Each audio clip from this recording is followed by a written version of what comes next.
Hello friends, welcome to my channel. మీకు కనుక ఈ వీడియో నచ్చినట్లయితే తప్పకుండా లైక్ చేయండి. అమ్ములోకి ప్రవేశించిన ఆరు మనోహరిని ఒక చోటుకి తీసుకొని వెళ్తుంది.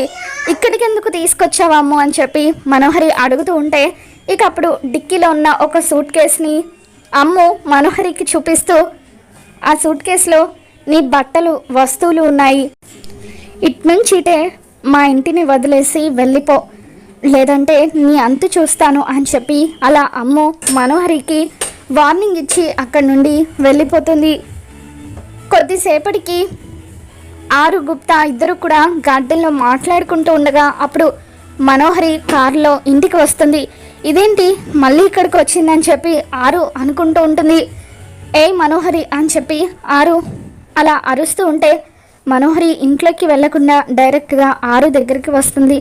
ఆరు అక్కడ ఉన్నట్టుగా మనోహరి మాట్లాడుతూ, వచ్చే ఆరు, నీకు పిల్లలంటే ప్రాణం కదా, అందుకే నువ్వు చచ్చిన తర్వాత కూడా ఈ ఇంటిని వదిలిపెట్టకుండా ఇక్కడే తిరుగుతున్నావు. ఇన్ని రోజులు ఇక్కడే ఉన్నావు కదా, ఇంకొద్ది రోజులు ఆగు, నీతో పాటు నీ పెద్ద కూతురు కూడా నీకు తోడుగా వస్తుంది అని చెప్పి అలా మనోహరి ఆరుకి వార్నింగ్ ఇస్తూ ఉంటే ఆరు గుప్తా ఇద్దరు కూడా షాక్ అవుతూ ఉంటారు.